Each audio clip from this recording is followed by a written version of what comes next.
ಸಮಗ್ರ ಕೃಷಿ ಮಾಹಿತಿ ಇಲಾಖೆ ಅನ್ನಪೂರ್ಣ ಅಗ್ರಿಸ್ಪೇಸ್ಗೆ ಸ್ವಾಗತ ಸುಸ್ವಾಗತ.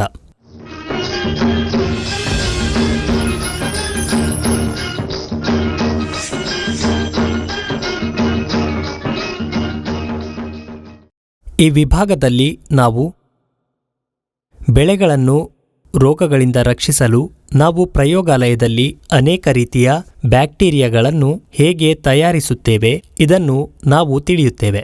ಈಗ ನಾವು ಪ್ರತಿಭಾ ಬಯೋಟೆಕ್ನಲ್ಲಿ ಪ್ರಯೋಗಾಲಯದಲ್ಲಿದ್ದೇವೆ. ಈ ಪ್ರಯೋಗಾಲಯದಲ್ಲಿ ಬ್ಯಾಕ್ಟೀರಿಯಾವನ್ನು ಹೇಗೆ ತಯಾರಿಸಬೇಕೆಂದು ನಾವು ಕಲಿಯುತ್ತೇವೆ. ಬ್ಯಾಕ್ಟೀರಿಯಾಗಳಲ್ಲಿ ಸೊಡೋಮೊನಾಸ್ ಫ್ಲೋರೋಸಿಸ್, ಬ್ಯಾಸಿಲಸ್ ಸಬ್ಟಿಲಿಸ್ ಅಷ್ಟೇ ಅಲ್ಲ, ಸಾವಯವ ಗೊಬ್ಬರಗಳು, ಉದಾಹರಣೆಗೆ ರೈಜೋಬಿಯಂ, ಅಜಿಟೋಬ್ಯಾಕ್ಟರ್, ಫಾಸ್ಫರಸ್ ಕರಗಿಸುವ ಬ್ಯಾಕ್ಟೀರಿಯಾ, ಪೊಟ್ಯಾಷಿಯಂ ಮೊಬಿಲೈಸಿಂಗ್ ಬ್ಯಾಕ್ಟೀರಿಯಾ ಇವೆಲ್ಲವೂ ಬ್ಯಾಕ್ಟೀರಿಯಾಗಳು.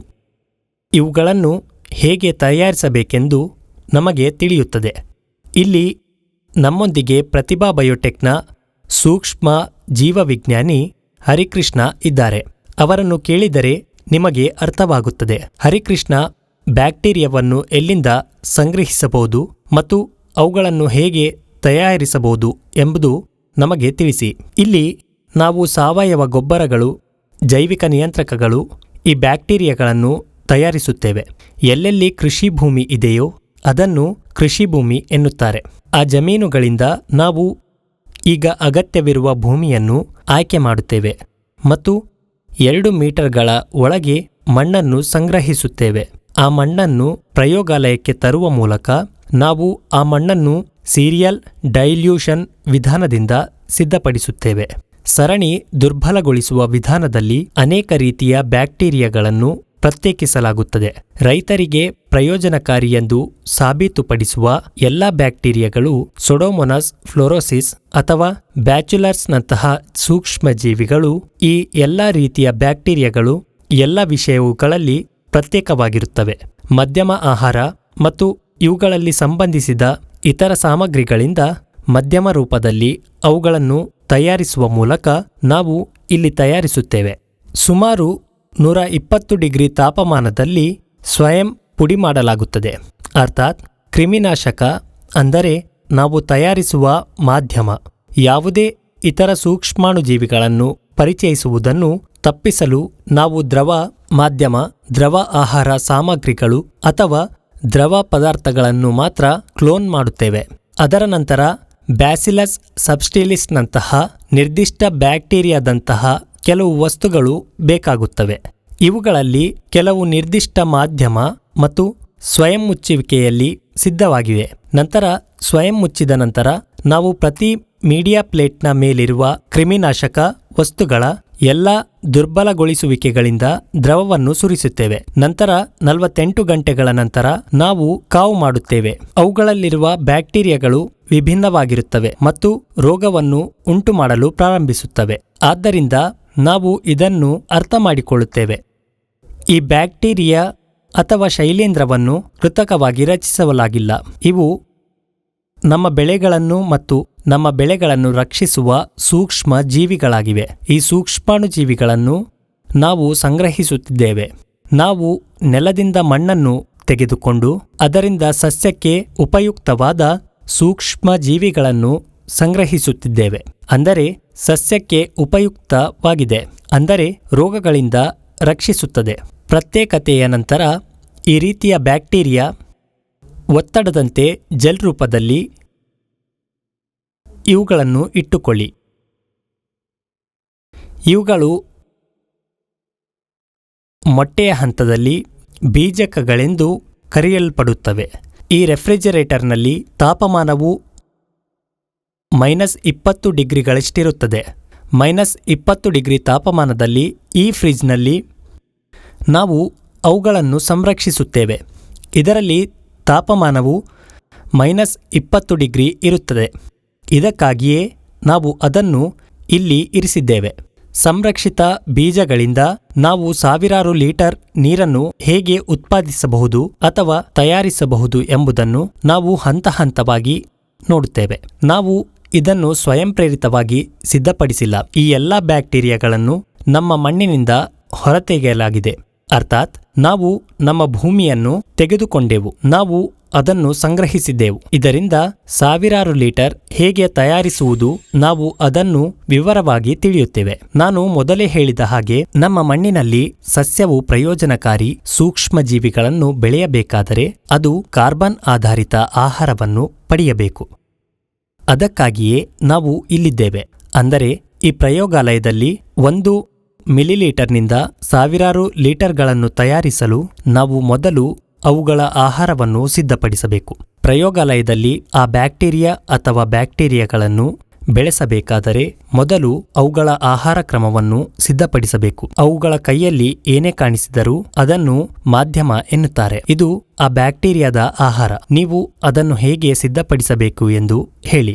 ಇದು ಲೀಟರನ್ನು ಗೆಲ್ಲಲು ನೇರವಾಗಿ ಬ್ಯಾಕ್ಟೀರಿಯಾವನ್ನು ತಯಾರಿಸುವುದು. ಅದನ್ನು ತಿಳಿದುಕೊಂಡು ಅವು ನಮ್ಮನ್ನು ಅದೇ ಸಂಖ್ಯೆಯ ಲೀಟರ್ಗಳಿಗೆ ಅದರ ಮಾಧ್ಯಮವನ್ನಾಗಿ ಮಾಡುತ್ತವೆ. ಬ್ಯಾಕ್ಟೀರಿಯಾ ಬೆಳೆಯಲು ಎಲ್ಲ ಪದಾರ್ಥಗಳು ಅಥವಾ ಮೂಲಭೂತ ಅಂಶಗಳು ಈ ಮಾಧ್ಯಮದಲ್ಲಿ ಇರುತ್ತವೆ. ಅದನ್ನು ತಯಾರಿಸಲು ನಮಗೆ ಇತರ ಸೂಕ್ಷ್ಮಾಣುಜೀವಿಗಳನ್ನು ಪರಿಚಯಿಸಲು ಅವಕಾಶವಿದೆ. ಅಂದರೆ ಇತರ ಬ್ಯಾಕ್ಟೀರಿಯಾಗಳು ಅದರೊಳಗೆ ಇರಬಹುದು. ಅವುಗಳನ್ನು ತೆಗೆದುಹಾಕಲು ನಾವು ಈ ಮಧ್ಯಮ ದ್ರಾವಣವನ್ನು ಈ ಸ್ವಯಂ ಕ್ಲೀನರ್ನಲ್ಲಿ ಸುಮಾರು 121 ಡಿಗ್ರಿ ತಾಪಮಾನದಲ್ಲಿ 15ರಿಂದ 20 ನಿಮಿಷಗಳ ಕಾಲ ಕ್ರಿಮಿನಾಶಕಗೊಳಿಸಬೇಕು. ಕ್ರಿಮಿನಾಶಕ ಮಾಡುವುದರಿಂದ ಅದರಲ್ಲಿರುವ ಇತರ ಎಲ್ಲ ವಸ್ತುಗಳು, ಅಂದರೆ ನಮಗೆ ಬೇಡವಾದ ಸೂಕ್ಷ್ಮಾಣುಜೀವಿಗಳು ಎಲ್ಲ ನಾಶವಾಗಬಹುದು. ಏಕೆಂದರೆ ರೈತನಿಗೆ ಏನು ಪ್ರಯೋಜನ? ರೈತರಿಗೆ ಪ್ರಯೋಜನಕಾರಿಯಾದ ಬ್ಯಾಕ್ಟೀರಿಯಾ ಅಥವಾ ಸೂಕ್ಷ್ಮಾಣುಜೀವಿಗಳು ಅಥವಾ ಬ್ಯಾಸಿಲಸ್ ಎಲ್ಲ ಬ್ಯಾಕ್ಟೀರಿಯಾಗಳನ್ನು ಈ ಮಾಧ್ಯಮದಲ್ಲಿ ಇರಿಸಲು ಪ್ರಯತ್ನಿಸುತ್ತದೆ. ಸಸ್ಯಕ್ಕಾಗಿ ನಾವು ಈ ದ್ರವವನ್ನು ತಯಾರಿಸುತ್ತಿದ್ದೇವೆ. ಅದು ಆಗದಿದ್ದರೆ ಈಗಾಗಲೇ ಒಳಗೊಂಡಿರುವ ಇತರ ಸೂಕ್ಷ್ಮಾಣುಜೀವಿಗಳ ಕಾರಣ ಅದು ನಮಗೆ ಬೇಕಾಗಿರುವುದು ಸ್ಯೂಡೋಮೋನಾಸ್, ಬ್ಯಾಸಿಲಸ್ ಆ ಬ್ಯಾಕ್ಟೀರಿಯಾಗಳಂತಹವು. ಅವು ಅದರಲ್ಲಿ ಬೆಳೆಯುವುದಿಲ್ಲ, ಏಕೆಂದರೆ ಇತರ ಬ್ಯಾಕ್ಟೀರಿಯಾಗಳು ಅವುಗಳನ್ನು ನಾಶಪಡಿಸುತ್ತವೆ. ನಮಗೆ ಅಗತ್ಯವಿರುವ ಸೂಕ್ಷ್ಮ ಜೀವಿಗಳನ್ನು ಮಾತ್ರ ಇರಿಸಿಕೊಳ್ಳಲು ನಾವು ಈ ಮಾಧ್ಯಮವನ್ನು ರಚಿಸಿದ್ದೇವೆ. 120 ಡಿಗ್ರಿ ತಾಪಮಾನದಲ್ಲಿ ಯಾವುದೇ ರೀತಿಯ ಸೂಕ್ಷ್ಮ ಜೀವಿಗಳು ಬದುಕುಳಿಯುವುದಿಲ್ಲ ಎಂದು ಶಾಸ್ತ್ರೀಯ ವಿಧಾನದಲ್ಲಿ ಸಾಬೀತಾಗಿದೆ. ಇದನ್ನು 15ರಿಂದ 20 ನಿಮಿಷಗಳ ಕಾಲ ಇರಿಸಿ ಮತ್ತು ನಂತರ ಕೋಣೆಯ ಉಷ್ಣಾಂಶದಲ್ಲಿ ತಣ್ಣಗಾಗಿಸಿ. ತಂಪಾಗಿಸಿದ ನಂತರ ಅದರಲ್ಲಿ ಯಾವುದೇ ಇತರ ಬ್ಯಾಕ್ಟೀರಿಯಾಗಳು ಉಳಿಯುವುದಿಲ್ಲ. ಇದು ಸಂಪೂರ್ಣವಾಗಿ ತಟಸ್ಥವಾಗುತ್ತದೆ. ಅದಕ್ಕಾಗಿಯೇ ಇದನ್ನು ಶುದ್ಧೀಕರಣ ಎಂದು ಕರೆಯಲಾಗುತ್ತದೆ. ನಮ್ಮ ಭಾಷೆಯಲ್ಲಿ ಹೇಳುವುದಾದರೆ ಅದರಲ್ಲಿ ಬೇರೆ ಬ್ಯಾಕ್ಟೀರಿಯಾಗಳಿದ್ದರೆ ಅವೆಲ್ಲವೂ ನಾಶವಾಗುವ ಮೊದಲು ಅದನ್ನು ಮುಚ್ಚಿ 121 ಡಿಗ್ರಿ ತಾಪಮಾನಕ್ಕೆ ಬಿಸಿ ಮಾಡುತ್ತೇವೆ. ನಾವು ಅದನ್ನು ಬಿಸಿ ಮಾಡಿದ ನಂತರ ಅವೆಲ್ಲವೂ ಅದರಲ್ಲಿ ಸಾಯುತ್ತವೆ ಮತ್ತು ನಂತರ ಅದನ್ನು ಕೋಣೆಯ ಉಷ್ಣಾಂಶಕ್ಕೆ ತಣ್ಣಗಾಗಲು ಬಿಡಿ. ಇದರ ನಂತರ ನಾವು ಅದಕ್ಕೆ ಬೇಕಾದ ಎಲ್ಲ ಬ್ಯಾಕ್ಟೀರಿಯಾಗಳನ್ನು ಸೇರಿಸುತ್ತೇವೆ. ಅವು ಹೇಗೆ ಮಾಡುತ್ತಾರೆಂದು ನಾವು ನೋಡುತ್ತೇವೆ.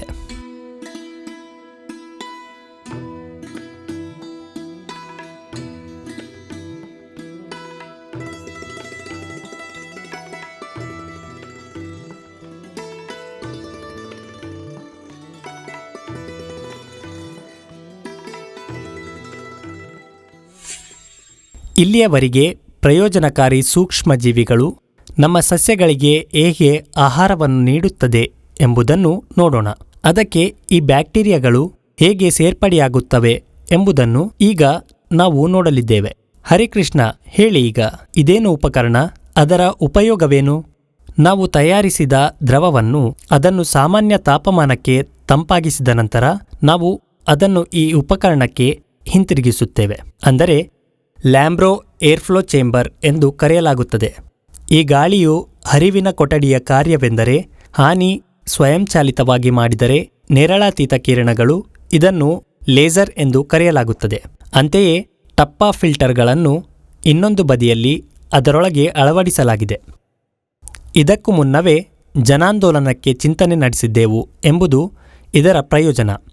ಹಾಗೆ ನಮಗೆ ಬೇಕಾದ ಬ್ಯಾಕ್ಟೀರಿಯಾವನ್ನು ಅದರೊಳಗೆ ಹಾಕಬೇಕಾದರೆ ನಾವು ಮುಕ್ತ ವಾತಾವರಣದಲ್ಲಿ ಇದನ್ನೆಲ್ಲ ಮಾಡಲು ಸಾಧ್ಯವಿಲ್ಲ. ಏಕೆಂದರೆ ನಾವು ಮೊದಲ ವಿಧಾನದಲ್ಲಿ ತಯಾರಿಸಿದ ಆಹಾರ ಅಥವಾ ಮಾಧ್ಯಮವನ್ನು ತೆರೆದ ಪರಿಸರದಲ್ಲಿ ಇರಿಸುವ ಮೂಲಕ, ಅದನ್ನು ತೆರೆದು ಅದರೊಳಗೆ ಬ್ಯಾಕ್ಟೀರಿಯಾವನ್ನು ಹಾಕುವ ಮೂಲಕ, ಮತ್ತೆ ಇತರ ಬ್ಯಾಕ್ಟೀರಿಯಾಗಳನ್ನು ತೆರೆದ ವಾತಾವರಣದಲ್ಲಿ ಅದು ಒಳಗೆ ತಲುಪಲು ಸಹ ಒಂದು ಅವಕಾಶ. ಅದಕ್ಕಾಗಿಯೇ ಈ ಪ್ರಕ್ರಿಯೆಯಲ್ಲಿ ಗಾಳಿಯ ಹರಿವಿನ ಕೊಠಡಿಯಲ್ಲಿ ನಾವು ಅವುಗಳಿಗೆ ಲಸಿಕೆ ಹಾಕುತ್ತೇವೆ. ಆದ್ದರಿಂದ ಈ ಪ್ರಕ್ರಿಯೆಯಿಂದ ನಾವು ಈ ಪ್ರಯೋಜನವನ್ನು ಹೊಂದಿದ್ದೇವೆ. ಅದಕ್ಕೂ ಮೊದಲು ನಾವು ಲಸಿಕೆ ಹಾಕಲು ಬಯಸುತ್ತೇವೆ. ಇದರರ್ಥ ನಾವು ಈ ಆಹಾರ ಮಾಧ್ಯಮಕ್ಕೆ ಬ್ಯಾಕ್ಟೀರಿಯಾವನ್ನು ಸೇರಿಸುವ ಮೊದಲು ನಾವು ಈ ಕೋಣೆಯನ್ನು ನೇರಳಾತೀತ ಕಿರಣಗಳಿಂದ ಒಡ್ಡಲು ಪ್ರಾರಂಭಿಸಬೇಕು. ಅದು ಇಡೀ ಕೋಣೆಯನ್ನು ಸ್ವಚ್ಛಗೊಳಿಸುತ್ತದೆ. ನೇರಳಾತೀತ ಕಿರಣವನ್ನು ಪ್ರಾರಂಭಿಸಿದ ನಂತರ ನಾವು ಅದನ್ನು 20 ನಿಮಿಷಗಳ ಕಾಲ ಬಿಡುತ್ತೇವೆ. ಈ ಎಲ್ಲ ಚುಚ್ಚುಮದ್ದುಗಳು ಅಥವಾ ಬ್ಯಾಕ್ಟೀರಿಯಾವನ್ನು ಆ ಮಾಧ್ಯಮಕ್ಕೆ ಬಿಡುಗಡೆ ಮಾಡುವ ಮೊದಲೇ ಈ ಪ್ರಕ್ರಿಯೆಯನ್ನು, ಈ ಉಪಕರಣಗಳನ್ನು ಸಂಪೂರ್ಣವಾಗಿ ವಾಸಯೋಗ್ಯವಲ್ಲದಂತೆ ಮಾಡುತ್ತದೆ. ನೇರಳಾತೀತ ಕಿರಣಗಳಿಂದ ಒಳಗಿನಿಂದ ಸಂಪೂರ್ಣವಾಗಿ ಶುದ್ಧೀಕರಿಸುತ್ತದೆ. ಈ ಕಿರಣಗಳಲ್ಲಿ ಯಾವುದೇ ಸೂಕ್ಷ್ಮಾಣುಜೀವಿ ಬದುಕಲು ಸಾಧ್ಯವಾಗುವುದಿಲ್ಲ. ಈ ಕೊಠಡಿಯಲ್ಲಿಯೂ ಅನೇಕ ರೀತಿಯ ಬ್ಯಾಕ್ಟೀರಿಯಾಗಳು ಬರುತ್ತವೆ. ಈ ಮೇಲ್ಮೈ ಭಾಗಗಳಲ್ಲಿ ಇರಬಹುದಾದ ಎಲ್ಲ ಬ್ಯಾಕ್ಟೀರಿಯಾಗಳು ನಾವು ಈ ಉಪಕರಣವನ್ನು 20 ನಿಮಿಷಗಳ ಕಾಲ ನೇರಳಾತೀತ ಕಿರಣಗಳೊಂದಿಗೆ ಪ್ರಾರಂಭಿಸುತ್ತೇವೆ. ಇದು ಈ ಮೇಲ್ಮೈ ಪ್ರದೇಶಗಳಲ್ಲಿ ಇರುವ ಬ್ಯಾಕ್ಟೀರಿಯಾವನ್ನು ನಾಶಪಡಿಸುತ್ತದೆ. ಅದರ ನಂತರ ನಾವು ಈ ಪಾಪ್ ಫಿಲ್ಟರ್ಗಳನ್ನು ಪ್ರಾರಂಭಿಸುತ್ತೇವೆ. ಈ ಹಿಪ್ ಹಾಪ್ ಫಿಲ್ಟರ್ಗಳೊಂದಿಗೆ ಗಾಳಿಯ ವಿರುದ್ಧ ದಿಕ್ಕಿನಲ್ಲಿ ಹರಿಯುತ್ತದೆ. ಇನ್ನೊಂದು ಕಡೆಯಿಂದ ಗಾಳಿ ಬರುತ್ತಿರುವುದರಿಂದ ಯಾವ ಸೂಕ್ಷ್ಮಾಣುಜೀವಿಗಳಿದ್ದರೂ ಒಳಗೆ ಹೋಗಲು ಸಾಧ್ಯವಿಲ್ಲ. ಗಾಳಿಯು ಒಳಗಿನಿಂದ ಹೊರಬರುವುದರಿಂದ ಅದು ಹೊರಗಿನಿಂದ ಒಳಗೆ ಪ್ರವೇಶಿಸುವುದಿಲ್ಲ. ಅದರ ನಂತರ ನಾವು ಅದರೊಳಗೆ ಹಾಕಲು ಬಯಸುವ ಬ್ಯಾಕ್ಟೀರಿಯಾದೊಂದಿಗೆ ಆಹಾರವನ್ನು ತರುತ್ತೇವೆ. ಅದು ಸಂಪೂರ್ಣವಾಗಿ ತಣ್ಣಗಾದ ನಂತರ, ಅಂತೆಯೇ ಬ್ಯಾಕ್ಟೀರಿಯಾವನ್ನು ನೆಲದಿಂದ ತರಲಾಗಿದೆ. ಅದನ್ನು ನಾವು -20 ತಾಪಮಾನದಲ್ಲಿ ಕ್ರಿಮಿನಾಶಕಗೊಳಿಸಿದ್ದೇವೆ. ನಾವು ಆ ಹಂತಗಳನ್ನು ಈ ಪ್ರಕ್ರಿಯೆಗೆ ತಂದರೆ ಅದು ಉಳಿಯುತ್ತದೆ. ಅಥವಾ ನಾವು ತಯಾರಿಸಿದ ಆಹಾರದಲ್ಲಿ ಬ್ಯಾಕ್ಟೀರಿಯಾವನ್ನು ಪರಿಚಯಿಸುತ್ತೇವೆ ಅಥವಾ ಲೆಕ್ಕ ಹಾಕುತ್ತಾರೆ. ಲೆಕ್ಕಾಚಾರ ಮಾಡುವ ಮೊದಲು ಇದು ಫಿಲ್ಟರ್ ಹಿಪ್ ಹಾಪ್ ಫಿಲ್ಟರ್ಗಳ ಸಹಾಯವನ್ನು ಹೊಂದಿದೆ. ಈ 3 ವಿಧಾನಗಳಿಂದ ಅಥವಾ ಕೋಣೆಗಳ ಕೆಲಸ ಮಾಡುತ್ತವೆ, ಏಕೆಂದರೆ ನೇರಳಾತೀತ ಬೆಳಕಿನಿಂದ ಬ್ಯಾಕ್ಟೀರಿಯಾವನ್ನು ಶುದ್ಧೀಕರಿಸಲಾಗುತ್ತದೆ.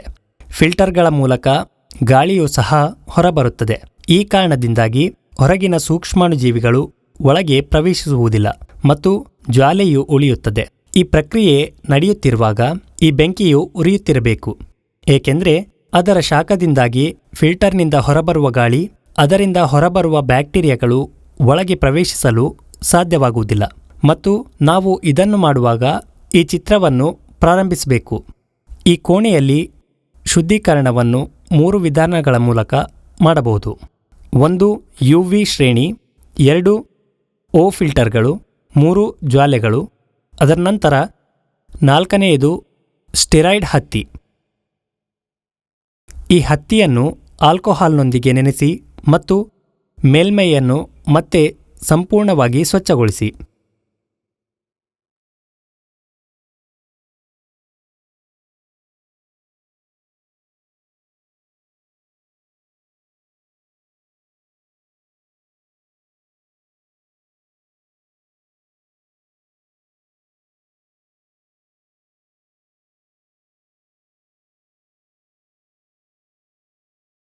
ಈ ವಿಧಾನವು ಆದ್ದರಿಂದ ಈ ಸಮಯದಲ್ಲಿ ಕೆಲವು ಅಂತರವು ಸಂಭವಿಸಿದರೆ ಅವೆಲ್ಲವನ್ನು ತೆಗೆದುಹಾಕಲಾಗುತ್ತದೆ.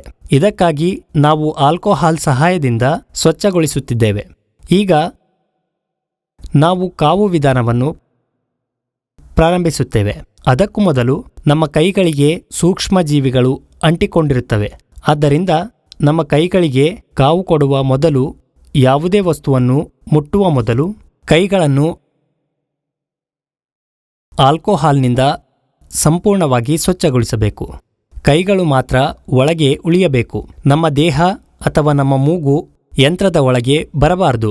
ಇಷ್ಟೆಲ್ಲ ಕಲುಷಿತವಾಗಲು ಕೈಗಳನ್ನು ಯಂತ್ರದೊಳಗೆ ಇಟ್ಟುಕೊಂಡ ನಮಗೆ ಬೇಕಾದ ಬ್ಯಾಕ್ಟೀರಿಯಾಗಳನ್ನು, ಆ ಬ್ಯಾಕ್ಟೀರಿಯಾವನ್ನು ನಿಧಾನವಾಗಿ ಇಲ್ಲಿ ತೆರೆದು ಶೇಖರಿಸಿಟ್ಟಿದ್ದೇವೆ.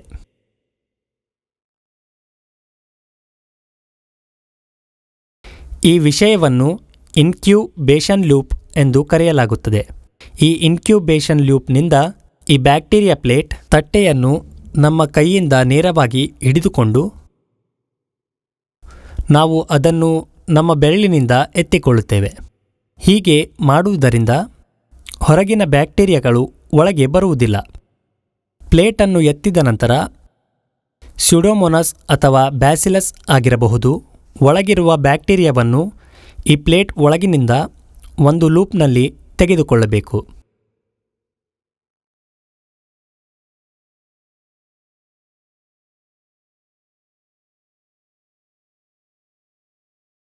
ಅದರ ನಂತರ ನಾವು ಕ್ರಿಮಿ ಶುದ್ಧೀಕರಿಸಿದ ಮಾಧ್ಯಮ ಅಥವಾ ನಮಗೆ ಬೇಕಾದ ಆಹಾರ ನಾವು ತಯಾರಿಸುತ್ತಿದ್ದೇವೆ. ಅದರೊಳಗೆ ಈ ಲೂಟಿ ಹಾಕುತ್ತಾರೆ, ಅದನ್ನು ಹಾಕುತ್ತಾರೆ ಮತ್ತು ಈ ರೀತಿ ತೆಗೆಯುತ್ತಾರೆ. ನಾವೆಲ್ಲರೂ ವಿಭಿನ್ನ ಸಂದರ್ಭಗಳಲ್ಲಿ ಇದನ್ನು ಮಾಡಿ ನಮ್ಮ ಅವಶ್ಯಕತೆಯಂತೆ, ಉದಾಹರಣೆಗೆ ನಮಗೆ ಹೆಚ್ಚು ಸಂಸ್ಕೃತಿ ಬೇಕಾದರೆ, ಅಂದರೆ ನಮಗೆ ಹೆಚ್ಚಿನ ಪ್ರಮಾಣದ ಬ್ಯಾಕ್ಟೀರಿಯಾ ಬೇಕು ಅಥವಾ ನಮಗೆ ಮೊದಲೇ ಅಗತ್ಯವಿದ್ದರೆ ನಾವು ಹೆಚ್ಚು ಸಂಸ್ಕೃತಿಯನ್ನು ತೆಗೆದುಕೊಳ್ಳಬೇಕು ಮತ್ತು ಅದನ್ನು ಡಿಸ್ಕ್ ವಿಧಾನದಲ್ಲಿ ತೆಗೆದುಕೊಳ್ಳಬೇಕು. ನಾವು ಕೊಡುವ ಪ್ರಕಾರ ನಾವು ಸ್ವಲ್ಪ ಪ್ರಮಾಣವನ್ನು ಮಾತ್ರ ತೆಗೆದುಕೊಳ್ಳಲು ಸಾಧ್ಯವಾಗುತ್ತದೆ. ಆದರೆ ನಾವು ಹೆಚ್ಚಿನ ಪ್ರಮಾಣದಲ್ಲಿ ಬಯಸಿದರೆ ನಮ್ಮಲ್ಲಿ ಕಾರ್ಕ್ ಬೋರರ್ ಇದೆ. ಅದರಿಂದ ನಾವು ಹೆಚ್ಚಿನ ಡಿಸ್ಕ್ಗಳನ್ನು ತಯಾರಿಸುತ್ತೇವೆ ಮತ್ತು ಅವುಗಳನ್ನು ಸೇರಿಸುತ್ತೇವೆ. ಈ ಡಿಸ್ಕೋ ಹೇಗಿದೆ ಎಂದು ಹೇಳುತ್ತೇನೆ. ಇದನ್ನು ಕಾರ್ಕ್ ಬೋರರ್ ಎಂದು ಕರೆಯಲಾಗುತ್ತದೆ. ಇದನ್ನು ಗೆಲ್ಲಲು ನಮಗೆ ಮಿಲಿಮೀಟರ್ ಡಿಸ್ಕ್ ಬೇಕು. ಅದೇ ಸಂಖ್ಯೆಯ ಮಿಲಿಮೀಟರ್ ಡಿಸ್ಕ್ಗಳನ್ನು ಮಾಡುವ ಮೂಲಕ ನೀವು ಬ್ಯಾಕ್ಟೀರಿಯಾವನ್ನು ತೆಗೆದುಕೊಳ್ಳಲು ಸಾಧ್ಯವಾಗುತ್ತದೆ. ಈ ರೀತಿಯಲ್ಲಿ ನಾವು ಅವುಗಳನ್ನು ಮಾಡುತ್ತೇವೆ. ಕಾವು ಕೊಡುವ ಮೊದಲು ಅದನ್ನು ಬೆಂಕಿಯಿಂದ ಸುಡಲಾಗುತ್ತದೆ. ಅದರ ಮೇಲೆ ಕೆಲವು ಸೂಕ್ಷ್ಮ ಜೀವಿಗಳಿದ್ದರೆ ಅವು ನಾಶವಾಗುತ್ತವೆ.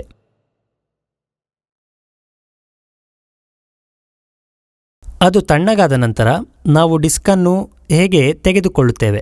ಈ ಲೂಪ್ ಒಳಗೆ ಸಂಪೂರ್ಣ ಡಿಸ್ಕ್ ತುಂಬಿದೆ. ಆದ್ದರಿಂದ ಈ ಡಿಸ್ಕ್ನಿಂದ ನಮ್ಮ ಅವಶ್ಯಕತೆಗೆ ಅನುಗುಣವಾಗಿ ನಮಗೆ ಬೇಕಾದ ಪ್ರಮಾಣವು ಅದರೊಳಗೆ ಇದೆ. ಒಳಹಾಕುತ್ತೇನೆ. ಆದ್ದರಿಂದ ಮತ್ತೊಮ್ಮೆ ನಾವು ಈ ವಿಧಾನವನ್ನು ಪುನರಾವರ್ತಿಸುತ್ತೇವೆ. ಹಾಗಾಗಿ ಈ ಬೋರನ್ನು ಮುಟ್ಟದೆ, ಅದು ಯಾವುದೇ ಮಾಧ್ಯಮ, ಅಂದರೆ ಅದನ್ನು ಮುಟ್ಟದೆಯೇ ಡಿಸ್ಕನ್ನು ಬ್ಯಾಕ್ಟೀರಿಯಾದ ಆಹಾರ ದ್ರವಕ್ಕೆ ಸೇರಿಸಬೇಕು. ಇಲ್ಲಿ ನಾವು ಅರ್ಥ ಮಾಡಿಕೊಳ್ಳಬೇಕಾದ ಅಂಶವೆಂದರೆ, ಮೊದಲ ಪ್ರಕ್ರಿಯೆಯಲ್ಲಿ ನಾವು ಆಹಾರವನ್ನು 105 ಡಿಗ್ರಿಗಳಿಗೆ ಬಿಸಿ ಮಾಡುವ ಮೂಲಕ ಇಲ್ಲಿಗೆ ತರುತ್ತೇವೆ. ಇದು ಇತರ ಬ್ಯಾಕ್ಟೀರಿಯಾಗಳನ್ನು ಕೊಲ್ಲುತ್ತದೆ ಮತ್ತು ನಂತರ ಅದನ್ನು ತಂಪಾಗಿಸುತ್ತದೆ. ಈ ಯಂತ್ರದಲ್ಲಿ ಯಾವುದೇ ಬ್ಯಾಕ್ಟೀರಿಯಾಗಳು ತೆರೆದ ವಾತಾವರಣದಲ್ಲಿ ಇರುತ್ತವೆ. ಅವುಗಳ ಪ್ರವೇಶ ಇದರಲ್ಲಿ ಇರಬಾರದು ಮತ್ತು ಕೇವಲ ನಾವು ಬೆಳೆಯಲು ಬಯಸುವ ಬ್ಯಾಕ್ಟೀರಿಯಾಗಳು, ಅದು ಸ್ಯೂಡೋಮೋನಾಸ್ ಆಗಿರಲಿ ಅಥವಾ ಬ್ಯಾಸಿಲಸ್ ಸಾಬ್ಸ್ಟಿಲ್ಸ್ ಆಗಿರಲಿ, ಯಾರೇ ಆಗಿರಲಿ, ನಾವು ಇದರೊಳಗೆ ಹಾಕಲು ಬಯಸುತ್ತೇವೆ. ಅದನ್ನು ಮಾತ್ರ ಈ ಯಂತ್ರದಲ್ಲಿ ಹಾಕುತ್ತೇವೆ. ಈ ಸಂಪೂರ್ಣ ಪ್ರಕ್ರಿಯೆಯೇ ಈ ಯಂತ್ರದಲ್ಲಿ ನಡೆಯುತ್ತದೆ. ಈ ಆಹಾರ ದ್ರವಕ್ಕೆ ಕೇವಲ ಒಂದು ಬ್ಯಾಕ್ಟೀರಿಯಾವನ್ನು ಸೇರಿಸಲಾಗಿದೆ. 1 ಮಿಲಿಮೀಟರ್ನಿಂದ 800 ಮಿಲಿಮೀಟರ್ಗಳಷ್ಟು ಬ್ಯಾಕ್ಟೀರಿಯಾವನ್ನು ಬೆಳೆಯಲು ನಾವು ಏನು ಮಾಡಬೇಕು ಮುಂದಿನ ಪ್ರಕ್ರಿಯೆಯಲ್ಲಿ ನೋಡುತ್ತೇವೆ. ಕೇವಲ 1 ಬ್ಯಾಕ್ಟೀರಿಯಾವನ್ನು ಸೇರಿಸಲಾಗಿದೆ. ಈಗ ನಾವು ಉತ್ಪಾದನಾ ಘಟಕಕ್ಕೆ ಬಂದಿದ್ದೇವೆ. ಇಲ್ಲಿಯವರೆಗೆ ನಾವು ಆಹಾರದ ದ್ರವಗಳಲ್ಲಿ ಬ್ಯಾಕ್ಟೀರಿಯಾವನ್ನು ಸೇರಿಸಿದ್ದೇವೆ. ನಮಗೆ ಯಾವುದೇ ಬ್ಯಾಕ್ಟೀರಿಯಾಗಳು ಬೇಕು, ನಾವು ಬ್ಯಾಕ್ಟೀರಿಯಾವನ್ನು ಆಹಾರದ ದ್ರವದಲ್ಲಿ ಹಾಕಿದ್ದೇವೆ. ಅದರಲ್ಲಿ ಯಾವುದೇ ಬ್ಯಾಕ್ಟೀರಿಯಾಗಳು ಇರುವುದಿಲ್ಲ. ಈ 800 ಮಿಲಿಯನ್ನು ಸಂಪೂರ್ಣವಾಗಿ ಬ್ಯಾಕ್ಟೀರಿಯಾವಾಗಿ ಪರಿವರ್ತಿಸಲು ಏನು ಮಾಡಬೇಕೆಂದು ನಾವು ನೋಡುತ್ತೇವೆ. ಹೇಳಿ ಹರಿಕೃಷ್ಣಜಿ. ಅದಕ್ಕೆ ನಮಗೆ ಬೇಕಾದ ಬ್ಯಾಕ್ಟೀರಿಯಾವನ್ನು ಸೇರಿಸಿದ ನಂತರ ಅದು ಕಾವು ಕೊಡುವ ಸಮಯವನ್ನು ಹೊಂದಿರುತ್ತದೆ. ಈ ಕಾವು ಕೊಡುವ ಸಮಯವೆಂದರೆ ಬ್ಯಾಕ್ಟೀರಿಯಾ ಬೆಳೆಯಲು ನಿರ್ದಿಷ್ಟ ತಾಪಮಾನ ಬೇಕಾಗುತ್ತದೆ. ಆದ್ದರಿಂದ ಬ್ಯಾಕ್ಟೀರಿಯಾ ಬೆಳೆಯಲು, ಅಂದರೆ 1 ಮಿಲಿಮೀಟರ್ ಬ್ಯಾಕ್ಟೀರಿಯಾವನ್ನು 800 ಮಿಲಿಗೆ ಪರಿವರ್ತಿಸಲು 6 ಅಗತ್ಯವಾದ ತಾಪಮಾನವಾಗಿದೆ. ಅದು ಮುಖ್ಯವಾಗಿದೆ. ಆದ್ದರಿಂದ ಸ್ಯೂಡೋಮೋನಾಸ್ ಅಥವಾ ಬ್ಯಾಸ್ಟಿಲನಂತಹ ಈ ಬ್ಯಾಕ್ಟೀರಿಯಾಗಳಿಗೆ ಅಗತ್ಯವಿರುವ ತಾಪಮಾನವು 30 ಡಿಗ್ರಿ. ಇದನ್ನು ಗಮನದಲ್ಲಿಟ್ಟುಕೊಂಡು ಇವೆಲ್ಲವನ್ನು ಆರ್ಬಿಟಲ್ ಸ್ಟೇಟರ್ಸ್ ಎಂದು ಕರೆಯಲಾಗುತ್ತದೆ. ಈ ಕಕ್ಷೆಯು ಸ್ಟೇಟರ್ನಲ್ಲಿ 30 ಡಿಗ್ರಿ ತಾಪಮಾನದಲ್ಲಿ ನಾವು ಜೀಸ್ ಬ್ಯಾಕ್ಟೀರಿಯಾವನ್ನು ಸಂಗ್ರಹಿಸಿದ್ದೇವೆ. ಅವು ಸ್ವಯಂಚಾಲಿತವಾಗಿ 48ರಿಂದ 78 ಗಂಟೆಗಳ ಒಳಗೆ ಬ್ಯಾಕ್ಟೀರಿಯಾಗಳಾಗಿ ರೂಪಾಂತರಗೊಳ್ಳುತ್ತವೆ. ಇವುಗಳನ್ನು ಇಲ್ಲಿ ಇರಿಸುವ ಮೂಲಕ, ಇಲ್ಲದಿದ್ದರೆ ಈ ಕಕ್ಷೀಯ ಶೇಖರ್ ಮೇಲೆ ನಾವು ಜೈಸ್ ಬ್ಯಾಕ್ಟೀರಿಯಾ ಸಂಸ್ಕೃತಿಯನ್ನು ರಚಿಸಿದ್ದೇವೆ. ನಿರ್ಮಲವಾಗಿ ಇದನ್ನು ಈ ಶಂಕರ್ಗಳಲ್ಲಿ ಇರಿಸುವ ಮೂಲಕ ಮತ್ತು ನಿಮಿಷಕ್ಕೆ 200 ತಿರುಗುವಿಕೆಯ ವೇಗದಲ್ಲಿ ಈ ಬ್ಯಾಕ್ಟೀರಿಯಾವನ್ನು ಇಟ್ಟುಕೊಂಡ ನಂತರ 24 ಗಂಟೆಗಳಲ್ಲಿ ಬ್ಯಾಕ್ಟೀರಿಯಾವು ಈ 800 ಮಿಲಿಲೀಟರ್ಗೆ, ಅಂದರೆ ಈ ಆರ್ಬಿಟಲ್ ಶೇಖರ್ನ ಮೇಲೆ ಅಗತ್ಯವಾದ ತಾಪಮಾನ ಮತ್ತು RPMನಲ್ಲಿ ಇರಿಸಿದ ನಂತರ 2 ದಿನಗಳಲ್ಲಿ ಅಥವಾ ಕೇವಲ 24 ಗಂಟೆಗಳ ಒಳಗೆ ಈ 800 ಮಿಲಿ ಬ್ಯಾಕ್ಟೀರಿಯಾದ ವಸಾಹತು ಇವೆಲ್ಲವೂ ಅದರೊಳಗೆ ಬೆಳೆಯುತ್ತವೆ. ಅಗತ್ಯವಿರುವ ತಾಪಮಾನವು ಲಭ್ಯವಿರುವುದರಿಂದ ಇದು ಸಂಭವಿಸುತ್ತದೆ. ಜೊತೆಗೆ ಅಗತ್ಯ ಆಹಾರವೂ ಲಭ್ಯವಿದೆ. ಇದು ಬ್ಯಾಕ್ಟೀರಿಯಾವನ್ನು ತಿನ್ನುವುದರಿಂದ ಇದು ಈ ಕಕ್ಷೀಯ ಶೇಖರ್ ಮೇಲೆ ತಾಪಮಾನದಲ್ಲಿ ಹೆಚ್ಚಾಗುತ್ತದೆ. ಅಂತೆಯೇ 24 ಗಂಟೆಗಳ ಒಳಗೆ 800 ಮಿಲಿ ಬ್ಯಾಕ್ಟೀರಿಯಾದಿಂದ ತುಂಬಿರುತ್ತದೆ. ಅದು ಹೇಗೆ ಸಂಭವಿಸುತ್ತದೆ? ನಾನು ಮೊದಲು ಮಾಡಿದ ಉದಾಹರಣೆಯೊಂದಿಗೆ ನಾನು ನಿಮಗೆ ತೋರಿಸುತ್ತೇನೆ. ನಾವು ಲೆಕ್ಕಾಚಾರ ಮಾಡಿದ ಮಾಧ್ಯಮವು ಜೀವಿಗಳನ್ನು ಕಕ್ಷೆಯಲ್ಲಿ ಇರಿಸಲಾಗುತ್ತದೆ. ಅದು ನಮಗೆ ಬೇಕಾದ ಕೊಠಡಿ ಮತ್ತು ತಾಪಮಾನಕ್ಕೆ ಅನುಗುಣವಾಗಿ, ಅಂದರೆ ಇಲ್ಲಿ 30 ಡಿಗ್ರಿ ತಾಪಮಾನ ಅಗತ್ಯ. ನಾವು 48 ಗಂಟೆಗಳ ಅವಧಿಯಲ್ಲಿ, ಅಂದರೆ 2 ದಿನಗಳಲ್ಲಿ ಈ ಕಕ್ಷೆಯ ಮೂಲಕ ತಿರುಗುವುದನ್ನು ಮುಂದುವರಿಸುತ್ತೇವೆ. ಈ ತಿರುಗುವಿಕೆಯ ಅರ್ಥವೇನೆಂದರೆ ನಾವು ಹೆಚ್ಚಿನ ವಸಾಹತುಗಳನ್ನು ಅಭಿವೃದ್ಧಿಪಡಿಸಲು ಈ ಕಕ್ಷೆಗಳನ್ನು ಬಳಸುತ್ತಿದ್ದೇವೆ.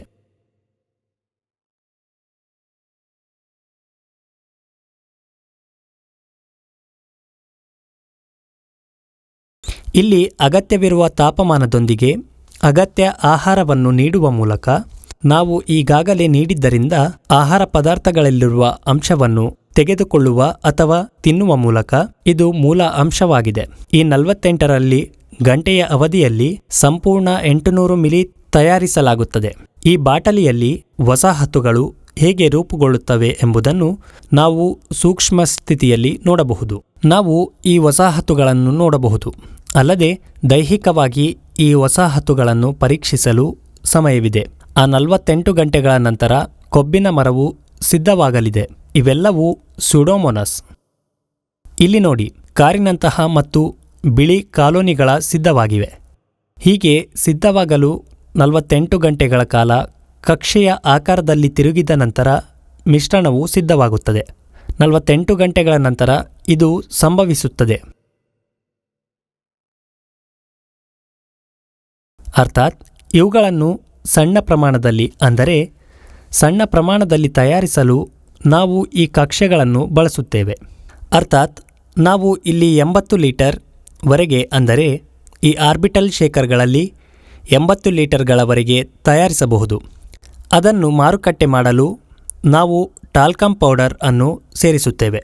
ಅಂದರೆ 4 ಪಟ್ಟು ಟಾಲ್ಕಮ್ ಪೌಡರ್ ಅನ್ನು ತೆಗೆದುಕೊಂಡು 80 ಲೀಟರ್ಗೆ ಅಂದಾಜು 400 kg ಟಾಲ್ಕಮ್ ಪೌಡರ್ 80 ಲೀಟರ್ ಬ್ಯಾಕ್ಟೀರಿಯಾವನ್ನು ತಯಾರಿಸಲಾಗಿದೆ.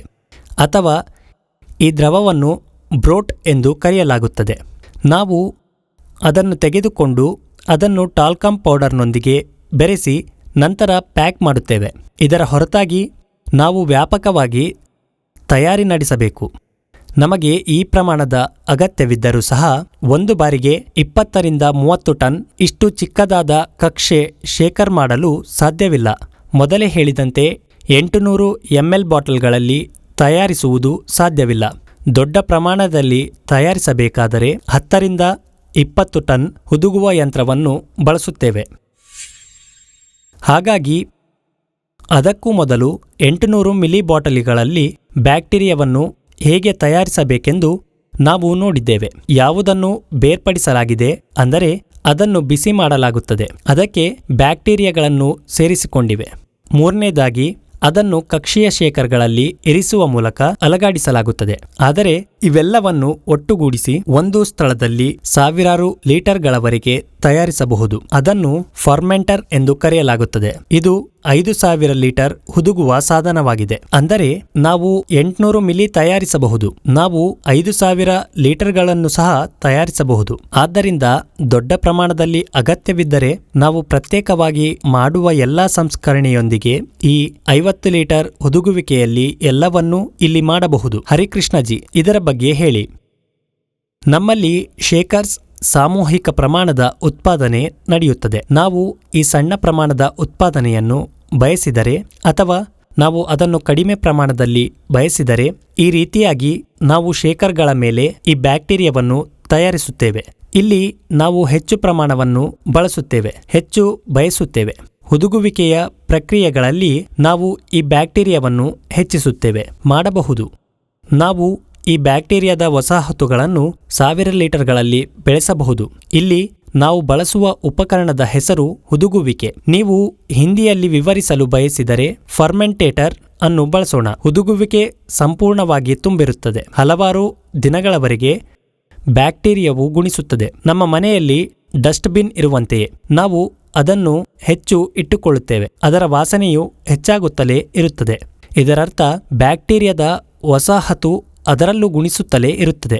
ಶಾಸ್ತ್ರೀಯ ವಿಧಾನದಲ್ಲಿ ಇದನ್ನು ಹುದುಗುವಿಕೆ ಪ್ರಕ್ರಿಯೆ ಎಂದು ಕರೆಯಲಾಗುತ್ತದೆ. ಇದರ ಮುಖ್ಯ ಉದ್ದೇಶ ಇದು. ಆದ್ದರಿಂದ ಇಂದು ಮೊದಲನೆಯದಾಗಿ ನಾವು ಮಾಧ್ಯಮವನ್ನು ಸಿದ್ಧಪಡಿಸಿದ್ದೇವೆ. ಅಂದರೆ ಆಹಾರ ಪದಾರ್ಥವನ್ನು ತಯಾರಿಸಲಾಗಿದೆ ಮತ್ತು ಕ್ರಿಮಿನಾಶಕಗೊಳಿಸಲಾಗಿದೆ. ತದನಂತರ ಅದನ್ನು ಪ್ರಯೋಗಾಲಯದ ಪರಿಸ್ಥಿತಿಗಳಲ್ಲಿ ಅಭಿವೃದ್ಧಿಪಡಿಸಲಾಗಿದೆ. ಅದರ ನಂತರ ಅದನ್ನು 48 ಗಂಟೆಗಳ ಕಾಲ ಕಾವು ಕೊಡಲಾಗುತ್ತದೆ. ಈ ಎಲ್ಲ ಪ್ರಕ್ರಿಯೆಗಳು ಒಂದೇ ಸಾಧನದಲ್ಲಿ ನಡೆಯುತ್ತವೆ. ಇದನ್ನು ಹದುಗುವಿಕೆ ಪ್ರಕ್ರಿಯೆ ಎಂದು ಕರೆಯಲಾಗುತ್ತದೆ. ಆದ್ದರಿಂದ ಹದುಗುವಿಕೆಯಲ್ಲಿ ಈ ವಸಾಹತುಗಳನ್ನು ಹಲವಾರು 1000 ಲೀಟರ್ಗಳಲ್ಲಿ ಬೆಳೆಯಲು ನಾವು ಮೊದಲು ಅದರೊಳಗೆ ಬರಡಾದ ನೀರನ್ನು ತೆಗೆದುಕೊಳ್ಳುತ್ತೇವೆ.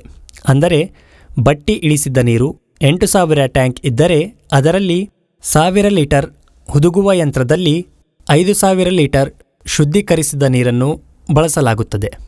ನೀವು ನೀರನ್ನು ತೆಗೆದುಕೊಳ್ಳಬೇಕಾದ್ರೆ ಅದು ಬಟ್ಟಿ ಇಳಿಸಿದ ನೀರು ಆ ದ್ರವ ನೀರಿನಲ್ಲಿ ಏನಿದೆ. ಸಾಮಾನ್ಯ ನೀರಿನಲ್ಲಿ ಇರುವ ಇತರ ಘಟಕಗಳು ಮರುಭೂಮಿ ನೀರಿನಲ್ಲಿ ಕಡಿಮೆ ಇರುತ್ತವೆ. ಆದ್ದರಿಂದ ಮೊದಲು ನಾವು 500 ಲೀಟರ್ ಡಿಸ್ಟಿಲ್ಡ್ ವಾಟರನ್ನು ತುಂಬುತ್ತೇವೆ. ಇದು ಸಂಪೂರ್ಣವಾಗಿ ತುಂಬಿದ ನಂತರ ನಾವು ಆಟೋಕ್ಲೇವ್ ವಿಧಾನದಲ್ಲಿ ಮಾಡುವಂತೆ 121 ಡಿಗ್ರಿ ಸೆಂಟಿಗ್ರೇಡ್ನಂತೆ 15 ಪೌಂಡ್ ಒತ್ತಡದಲ್ಲಿ ಅದಕ್ಕೆ ಜೋಡಿಸಲಾದ ಬೌಲರನ್ನು ಪ್ರಾರಂಭಿಸುತ್ತೇವೆ. ನಾವು ಆ ಮಾಧ್ಯಮವನ್ನು ಡೆಹ್ಯೂಮಿಡಿಫೈ ಮಾಡಿದಂತೆ, ಅಂದರೆ ಅದನ್ನು ಒದಗಿಸುವ ಆಹಾರ ಅದು ಶುದ್ಧೀಕರಿಸುತ್ತದೆ. ಯಾವುದೇ ರೀತಿಯ ಸೂಕ್ಷ್ಮ ಜೀವಿಗಳು ಅದನ್ನು ತಲುಪದಂತೆ ಎಚ್ಚರ ವಹಿಸಿ ಅದೇ ರೀತಿಯಲ್ಲಿ ಬೌಲರ್ನಲ್ಲಿ ತುಂಬಿದ ನೀರಿನಲ್ಲಿ ಒತ್ತಡವನ್ನು ಉಂಟುಮಾಡಿ ನಾವು ಆ ಒತ್ತಡವನ್ನು ಆವಿಯ ರೂಪದಲ್ಲಿ ಕಳುಹಿಸುತ್ತೇವೆ. ಇದಕ್ಕಾಗಿ ಬೌಲರ್ ಮೂಲಕ ಸಂಪರ್ಕವಿದೆ. ಹುದುಗುವಿಕೆಗೆ ಇಲ್ಲಿ ನಾವು ಏನು ಮಾಡುತ್ತೇವೆ? ಮೊದಲನೆಯದಾಗಿ ಅದರಲ್ಲಿ 5,000 ಲೀಟರ್ ನೀರನ್ನು ತೆಗೆದುಕೊಳ್ಳುವ ಮೂಲಕ 5,000 ಲೀಟರ್ಗಳಲ್ಲಿ ಅವು ಸೇವಿಸುವ ಆಹಾರ ಪದಾರ್ಥ ಅಥವಾ ವಸ್ತುವಿನ ಪ್ರಮಾಣ, ಅವು ಏನು ತಿನ್ನುತ್ತವೆ, ಅವು ಈ 5,000 ಲೀಟರ್ಗಳನ್ನು ಅನುಪಾತಕ್ಕೆ ಅನುಗುಣವಾಗಿ ಎಲ್ಲ ಆಹಾರವನ್ನು ಹಾಕುತ್ತೇವೆ. ಈ ಟ್ಯಾಂಕನ್ನು ಹಾಕಿದ ನಂತರ ಅಲ್ಲಿರುವ ಬ್ಲೆಂಡರ್ ನಾವು ಅದನ್ನು ಪ್ರಾರಂಭಿಸುತ್ತೇವೆ. ಸ್ಟೀಲರ್ ಏನು ಮಾಡುತ್ತದೆ ಎಂದರೆ ಅದು ಟ್ಯಾಂಕ್ಗೆ ಹಾಕಿದ ಆಹಾರ ಪದಾರ್ಥವನ್ನು ಬೆರೆಸಿ ಅದಕ್ಕೆ ತಕ್ಕಂತೆ ಹರಡುತ್ತದೆ ಮತ್ತು ಈ 5,000 ಲೀಟರ್ಗಳಲ್ಲಿ ಅದು ಕರಗುತ್ತದೆ. ಮಿಶ್ರಣ ಮಾಡಿದ ನಂತರ ನೀರಿನಲ್ಲಿ ವಾಸಿಸುವ ಕೆಲವು ಸೂಕ್ಷ್ಮ ಜೀವಿಗಳು ಹೊರಗಿನ ಪ್ರಪಂಚದ ನೀರಿನಲ್ಲಿ ಬಿಡಲಾಗುತ್ತವೆ. ಇದೆಲ್ಲವನ್ನು ಪೈಪ್ಗಳ ಮೂಲಕ ಬೌಲರ್ಗೆ ಸಂಪರ್ಕಿಸಲಾಗಿದೆ. ಅವು ಆವಿಯನ್ನು ಬಿಡುಗಡೆ ಮಾಡಿದ ನಂತರ ಮತ್ತೆ ಅದನ್ನು 121 ಡಿಗ್ರಿಗಳ ಪೂರ್ಣ ತಾಪಮಾನಕ್ಕೆ ತಂದ ನಂತರ ಕೆಲವೊಮ್ಮೆ ಇದು 1 ದಿನ, 2 ದಿನಗಳು ಅಥವಾ 3 ದಿನಗಳನ್ನು ತೆಗೆದುಕೊಳ್ಳಬಹುದು. ಹಾಗಾಗಿ ನಾವು ಅದನ್ನು ಕೂಲಿಂಗ್ ಟವರ್ಗೆ ಜೋಡಿಸುತ್ತೇವೆ. ಈ ಕೂಲಿಂಗ್ ಟವರ್ನಿಂದ ತಾಪಮಾನವು 121 ಡಿಗ್ರಿ ತಲುಪಿದ ನಂತರ ಮತ್ತು 15 ಪೌಂಡ್ ಒತ್ತಡದಲ್ಲಿ ಇರಿಸಲ್ಪಟ್ಟ ನಂತರ ನಾವು ಉತ್ಪಾದನೆಯನ್ನು ಮಾಡಬೇಕಾಗಿರುವುದರಿಂದ ನಾವು ನೀರು ತುಂಬಿಸುವಂತೆ ಉಗಿಯನ್ನು ಬಿಡುಗಡೆ ಮಾಡುತ್ತೇವೆ. 121 ಡಿಗ್ರಿ ತಾಪಮಾನವನ್ನು ತಲುಪಿದ ನಂತರ ಬಾಯ್ಲರನ್ನು ಆಫ್ ಮಾಡಬೇಕು. ಇದರಿಂದ ರಿಯಾಕ್ಟರ್ ಮತ್ತು ಮಾಧ್ಯಮವು ಒಳಗೆ ಸಂಪೂರ್ಣ ಕೂಲಿಂಗಾಗಿ ಕೂಲಿಂಗ್ ಟವರನ್ನು ಆನ್ ಮಾಡಬೇಕು. ಕೆಳಗಿನ ಕೂಲಿಂಗ್ ಟವರ್ಗೆ ಸಂಪರ್ಕವಿದೆ. ಆದ್ದರಿಂದ ಈ ಎಲ್ಲ ಮಾಧ್ಯಮಗಳು 7 ರಿಂದ 8 ಗಂಟೆಗಳ ಒಳಗೆ ತಂಪಾಗಿಸಲು ಅಗತ್ಯವಾದ ತಾಪಮಾನದಲ್ಲಿ ಇರಿಸಲಾಗುತ್ತದೆ. ಅಂದರೆ ಸರಿಸುಮಾರು 30 ರಿಂದ 31 ಡಿಗ್ರಿ ಸೆಂಟಿಗ್ರೇಡ್ ಇದು ಬ್ಯಾಕ್ಟೀರಿಯಾದ ಬೆಳವಣಿಗೆಯ ತಾಪಮಾನವಾಗಿದ್ದರೆ ನಂತರ ನೋಡೋಣ. ಈ ರಿಯಾಕ್ಟರ್ ಅನ್ನು 30 ಡಿಗ್ರಿಗಳಷ್ಟು ತಣ್ಣಗಾಗಿಸಿ ಇದೆಲ್ಲವೂ ಕೂಲಿಂಗ್ ಚೇಂಬರ್ಗಳಲ್ಲಿ ನಡೆಯುತ್ತದೆ. ಇವುಗಳಲ್ಲಿ ಈಗಾಗಲೇ ನೀರು ಇದೆ ಮತ್ತು ಆ ನೀರು ಈ ರಿಯಾಕ್ಟರ್ನ ಮಾಧ್ಯಮವನ್ನು ತಂಪಾಗಿಸುತ್ತಲೇ ಇರುತ್ತದೆ. ಇದನ್ನು 6-7 ಗಂಟೆಗಳಲ್ಲಿ ತಲುಪಿಸುತ್ತದೆ. ಅದು 6 ಗಂಟೆಗಳು 7 ಗಂಟೆಗಳು ಇರಬಹುದು. ಕೆಲವೊಮ್ಮೆ ಇದು 10 ಗಂಟೆಗಳು ತೆಗೆದುಕೊಳ್ಳಬಹುದು. ಈ ತಾಪಮಾನವನ್ನು ತಲುಪಿದ ನಂತರ ಅಥವಾ ಅಗತ್ಯವಿರುವ ತಾಪಮಾನವು 30 ಡಿಗ್ರಿ ತಲುಪಿದ ತಕ್ಷಣ, ಉದಾಹರಣೆಗೆ 800 ಮಿಲಿ ಕಲ್ಚರ್ ಅನ್ನು ಅಭಿವೃದ್ಧಿಪಡಿಸಲಾಗಿದೆ.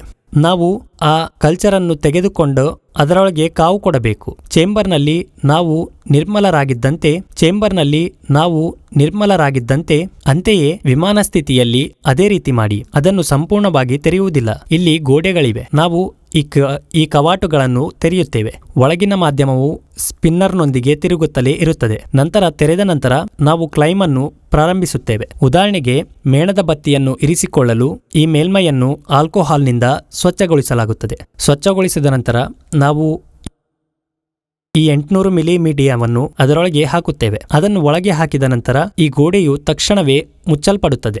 ಈ 800 ಮಿಲಿಯನ್ ವಸಾಹತುಗಳು ಈ 5000 ಲೀಟರ್ಗಳಲ್ಲಿ ಸಂಪೂರ್ಣವಾಗಿ ಕರಗುತ್ತವೆ. ಇದು 48 ಗಂಟೆಗಳ ನಂತರ ಸಂಭವಿಸುತ್ತದೆ, ಏಕೆಂದರೆ ಬ್ಯಾಕ್ಟೀರಿಯಾದ ರಚನೆಯು ಕನಿಷ್ಠ 48 ಗಂಟೆಗಳಿರುತ್ತದೆ. ಈ ಪ್ರಕ್ರಿಯೆಯು ಪೂರ್ಣಗೊಂಡ ನಂತರ ಕೆಳಗಿನಿಂದ ನಿಮಗೆ ಅಗತ್ಯವಿರುವಷ್ಟು ನೀವು ತೆಗೆದುಕೊಳ್ಳಬಹುದು. ಆದ್ದರಿಂದ ಇಲ್ಲಿ ಬ್ಯಾಕ್ಟೀರಿಯಾ ಬೆಳೆದ ನಂತರ ನಮಗೆ ಅಗತ್ಯವಿರುವಷ್ಟು ನಾವು ಕೆಳಗಿನಿಂದ ತೆಗೆದುಕೊಳ್ಳುತ್ತೇವೆ. ಇಲ್ಲಿ ಬ್ಯಾಕ್ಟೀರಿಯಾ ಬೆಳೆದ ನಂತರ ಇಲ್ಲಿಂದ ಫಿಲ್ಟರ್ ವಸ್ತು ಬರುತ್ತದೆ. ಅಂದರೆ ಈ ಬ್ಯಾಕ್ಟೀರಿಯಾವನ್ನು ಫಿಲ್ಟರ್ ವಸ್ತುಗಳೊಂದಿಗೆ ಬೆರೆಸಲಾಗುತ್ತದೆ. ಅದು ಹೇಗೆ ಆಗುತ್ತದೆ ನಾವು ಅಲ್ಲಿಗೆ ಹೋಗಿ ನೋಡುತ್ತೇವೆ. ಹುದುಗುವಿಕೆ ಪ್ರಕ್ರಿಯೆಯಲ್ಲಿ ನಾವು 5000 ಲೀಟರ್ ಬ್ಯಾಕ್ಟೀರಿಯಾ ಕಲ್ಚರ್ ಅನ್ನು ಅಭಿವೃದ್ಧಿಪಡಿಸುತ್ತಿದ್ದಂತೆ ಆ ಬ್ಯಾಕ್ಟೀರಿಯಾದ ಕಲ್ಚರ್ ಪ್ರಕ್ರಿಯೆಯ ಅಂತಿಮ ಹಂತದವರೆಗೆ ಕೊಂಡೊಯ್ಯಲು ನಾವು ಇಲ್ಲಿಗೆ ಬಂದಿದ್ದೇವೆ. ಫಿನಿಶ್ ಉತ್ಪನ್ನಗಳು ಅಂದರೆ ಇದನ್ನು ಬ್ಲೆಂಡರ್ ಉಪಕರಣ ಎಂದು ಕರೆಯಲಾಗುತ್ತದೆ. ಇದರ ಹೆಸರು ಬ್ಲೆಂಡರ್. ಇಲ್ಲಿ CIP ಪ್ರಕಾರ, ನಮ್ಮ ಸರ್ಕಾರದ ನಿಯಮಗಳ ಪ್ರಕಾರ ಯಾವುದೇ ಅನುಪಾತ ಅಥವಾ ಶೇಕಡವಾರು ಆ ಗುಣಮಟ್ಟದ ಪ್ರಕಾರ ಇಲ್ಲಿ ನಾವು ನೀಡುತ್ತೇವೆ. ಸರಿಸುಮಾರು 250 litre bacteria culture, 1000 kg talcum powder. ಈ ಟಾಲ್ಕಮ್ ಪೌಡರನ್ನು ಬಳಸುವುದರಿಂದ ಅದು ದೀರ್ಘಕಾಲದವರೆಗೆ ಬ್ಯಾಕ್ಟೀರಿಯಾವನ್ನು ಹಿಡಿದಿಟ್ಟುಕೊಳ್ಳುತ್ತದೆ. ಅದರ ನಂತರ ತಾಪಮಾನವನ್ನು ಸಮತೋಲನದಲ್ಲಿಡಲು ನಾವೆಲ್ಲರೂ ಟಾಲ್ಕಮ್ ಪೌಡರನ್ನು ಬಳಸಬೇಕಾಗುತ್ತದೆ. ಅದಕ್ಕಾಗಿಯೇ ನಾವು ಬ್ಯಾಕ್ಟೀರಿಯಾ ಕಲ್ಚರ್ ಟಾಲ್ಕಮ್ ಪೌಡರನ್ನು ಬಳಸುತ್ತೇವೆ. ನಾವು ಇದನ್ನು ಬಳಸುತ್ತೇವೆ ಏಕೆಂದರೆ ಇಲ್ಲಿಯವರೆಗೆ ನಾವು ಚಿಕ್ಕ ಮಗುವನ್ನು ಬೆಳೆಸುತ್ತಿದ್ದೇವೆ. ಅಂತೆಯೇ ಈ ಬ್ಯಾಕ್ಟೀರಿಯಾದ ಕಲ್ಚರ್ ಹುದುಗುವಿಕೆ ಸಂಸ್ಕಾರಕದಲ್ಲಿ ಬೆಳೆಸಿದ ನಂತರ ಅದನ್ನು ಫಿಲ್ಲರ್ ವಸ್ತುಗಳಲ್ಲಿ ಬಳಸಲು ಕ್ರಿಮಿನಾಶಕಗೊಳಿಸಲಾಗುತ್ತದೆ. ಈ ಎಲ್ಲ ಪುಡಿಗಳು ಕ್ರಿಮಿನಾಶಕ ಟಾಲ್ಕ್, ಈ ಎಲ್ಲ ಚೀಲಗಳು ಕ್ರಿಮಿನಾಶಕ ಟಾಲ್ಕ್.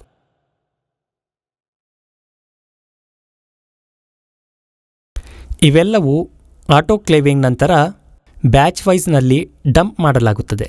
1 ಟನ್ ಸಾಮರ್ಥ್ಯದ ಬ್ಲೆಂಡರ್ ಇದೆ ಎಂದು ಭಾವಿಸೋಣ. ಅದರಲ್ಲಿ 1 ಟನ್ 1000 kg ಪುಡಿಯನ್ನು ಬಳಸಬಹುದು. ನಂತರ 250 ಲೀಟರ್ ಬ್ಯಾಕ್ಟೀರಿಯಾದ ದ್ರವ, ಅದು ಸ್ಯೂಡೋಮೋನಸ್ ಆಗಿರಬಹುದು ಅಥವಾ ಅದು ಬ್ಯಾಚುಲರ್ ಆಗಿರಬಹುದು. ಈ ಸ್ಯೂಡೋಮೋನಸ್ ಅನ್ನು ಸ್ಪ್ರೇನಂತೆ ನಿಧಾನವಾಗಿ ಟಾಲ್ಕ್ಗೆ ಸೇರಿಸಲಾಗುತ್ತದೆ. ಸಿಂಪಡಿಸಿದಾಗ ಈ ಟಾಲ್ಕ್ ಮಿಶ್ರಣವಾಗುತ್ತದೆ. ಈ 250 ಲೀಟರನ್ನು ಏಕರೂಪದಲ್ಲಿ ಮಿಶ್ರಣ ಮಾಡಲು ಬ್ಲೆಂಡರ್ ಸಹಾಯ ಮಾಡುತ್ತದೆ. ಬ್ಯಾಕ್ಟೀರಿಯಾಗಳು ಅದರಲ್ಲಿ ಟಾಲ್ಕನ್ನು ಹಿಡಿದಿಟ್ಟುಕೊಳ್ಳುತ್ತವೆ. ನಾವು ಅದನ್ನು CMC ಎಂದು ಕರೆಯುತ್ತೇವೆ. ಆ ಟಾಲ್ಕ್ ಕಲ್ಚರ್ ಏನೇ ಇರಲಿ, ಇಬ್ಬರನ್ನು ಚೆನ್ನಾಗಿ ಹಿಡಿದಿಟ್ಟುಕೊಂಡೇ ಇದು ಹೆಚ್ಚು ಕಾಲ ಉಳಿಯಲು ಅಗತ್ಯವಿರುವ ಪ್ರಮಾಣದಲ್ಲಿ ಮಿಶ್ರಣ ಮಾಡಿ ಅದನ್ನು ಸುರಿದ ನಂತರ ಹಲವಾರು ಬಾರಿ ಚೆನ್ನಾಗಿ ಮಿಶ್ರಣ ಮಾಡಿ, ತದನಂತರ ಎಲ್ಲವನ್ನು ಸಂಪೂರ್ಣವಾಗಿ ಮಿಶ್ರಣ ಮಾಡಿ ನಾವು ಕೆಳಗಿನಿಂದ ಅಂತಿಮ ಉತ್ಪನ್ನವನ್ನು ಜೋಡಿಸಬಹುದು. ಈ ಅಂತಿಮ ಉತ್ಪನ್ನವನ್ನು ಕೆಳಗಿನಿಂದ ಸಂಗ್ರಹಿಸಲು ಒಂದು ಮಾರ್ಗವಿದೆ. ಅದರ ಮೂಲಕ ನಾವು ಉತ್ಪನ್ನಕ್ಕೆ ಅಗತ್ಯವಿರುವ ಎಲ್ಲ ಪುಡಿಗಳನ್ನು, ಅರ್ಥಾತ್ ತಾಂತ್ರಿಕವಾಗಿ ಮಿಶ್ರಿತ ಪುಡಿ, ಕೆಳಗಿನಿಂದ ಸಂಗ್ರಹಿಸಬಹುದು. ಅದರ ನಂತರ ಅದನ್ನು ಮಿಕ್ಸರ್ಗೆ ತೆಗೆದುಕೊಳ್ಳಲಾಗುತ್ತದೆ. ಇಲ್ಲಿಯವರೆಗೆ ನಾವು ದ್ರವ ರೂಪದಲ್ಲಿ ಇರುವ ಸಕ್ರಿಯ ಬ್ಯಾಕ್ಟೀರಿಯಾವನ್ನು ಇಲ್ಲಿಯವರೆಗೆ ಸೇರಿಸಿ ಮತ್ತು ಮಿಶ್ರಣ ಮಾಡುತ್ತೇವೆ. ಅವು ಮಲಗುವ ಹಂತಕ್ಕೆ ಹೋಗುತ್ತವೆ. ನಮಗೆ ಅರ್ಥ ಮಾಡಿಕೊಳ್ಳಲು ಅವು ಮೊಟ್ಟೆಯ ಆಕಾರಕ್ಕೆ ತಿರುಗುತ್ತವೆ. ಹೀಗೆ ತಯಾರಾದ ಪುಡಿಯನ್ನು ಅದರಲ್ಲಿ ಸೀಲ್ ಮಾಡಿ ಸ್ವಲ್ಪ ರಾಶಿಯ ರೂಪದಲ್ಲಿದ್ದು ಅದರೊಂದಿಗೆ ದ್ರವವನ್ನು ಬೆರೆಸಿದಾಗ ಅದು ರಾಶಿಯಂತಾಗುತ್ತದೆ. ಅದನ್ನು ಮತ್ತೆ ಮುಚ್ಚಿ ಮತ್ತೆ ಪ್ಯಾಕ್ ಮಾಡಿ ಇದನ್ನು ಹೀಗೆ ಸಂಭವಿಸುತ್ತದೆ ಮತ್ತು ಅದನ್ನು ಹೇಗೆ ಮಾಡಬೇಕೆಂದು ನಾನು ನಿಮಗೆ ತೋರಿಸುತ್ತೇನೆ. ಈಗ ಇದನ್ನು ನೋಡಿ. ಆ ಬ್ಲೆಂಡರ್ನಲ್ಲಿ ನಾವು ಪುಡಿ ಮತ್ತು ಬ್ಯಾಕ್ಟೀರಿಯಾವನ್ನು ಬೆರೆಸಿದ್ದೇವೆ. ಇದು ಬ್ಯಾಕ್ಟೀರಿಯಾದೊಂದಿಗೆ ಮಿಶ್ರಣವಾಗಿದೆ. ಅದರ ನಂತರ ಅದನ್ನು ತಂದು ಒಳಚರಂಡಿಗೆ ಸುರಿಯುತ್ತೇವೆ. ಒಳಚರಂಡಿಗೆ ಸುರಿದಾಗ ರಾಶಿಯಲ್ಲಿನ ಎಲ್ಲ ಟಾಲ್ಕಮ್ ಪೌಡರ್ ಪುಡಿ ರೂಪದಲ್ಲಿ ಸಂಗ್ರಹವಾಗುತ್ತದೆ. ಇದನ್ನು ನೋಡಿ, ಅದು ಈ ರೀತಿ ಒಣಗುತ್ತದೆ.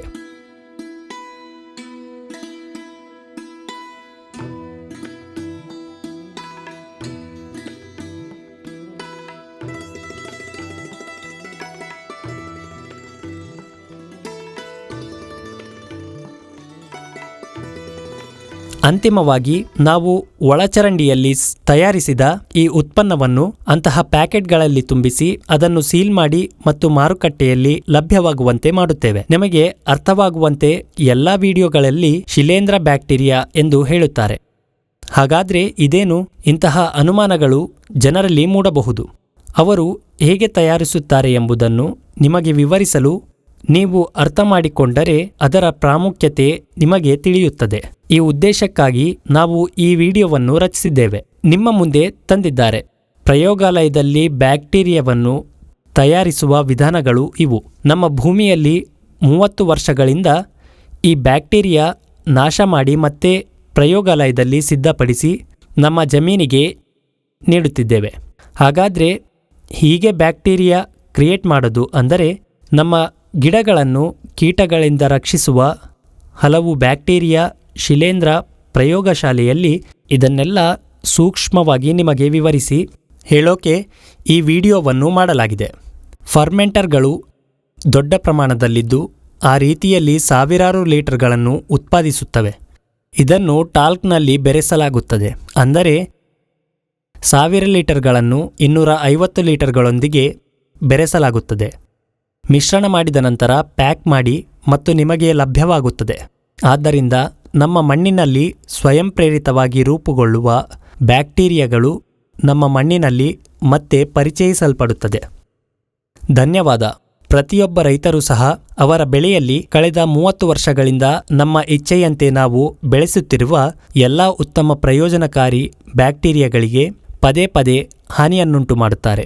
ಆದರೆ ನಾವು ಅದನ್ನು ಮತ್ತೆ ಭೂಮಿಯಲ್ಲಿ ನೀಡಬೇಕು. ಸಸ್ಯಕ್ಕೆ ಎಲ್ಲ ರೀತಿಯ ಪ್ರಯೋಜನಕಾರಿ ಸೂಕ್ಷ್ಮ ಜೀವಿಗಳು ಅಗತ್ಯವಿದೆ. ನಾವು ಅವೆಲ್ಲವನ್ನು ಮತ್ತೆ ನೀಡಬೇಕು. ಅನ್ವಯಿಸುವಾಗ ಸಾವಯವ ಇಂಗಾಲವನ್ನು ಹೊಂದಿರುವ ಸಾವಯವ ಗೊಬ್ಬರಗಳನ್ನು ಸೇರಿಸುವ ಮೂಲಕ ನಾವು ಈ ಸೂಕ್ಷ್ಮ ಜೀವಿಗಳನ್ನು ಮಣ್ಣಿಗೆ ಸೇರಿಸಬೇಕು. ಧನ್ಯವಾದ.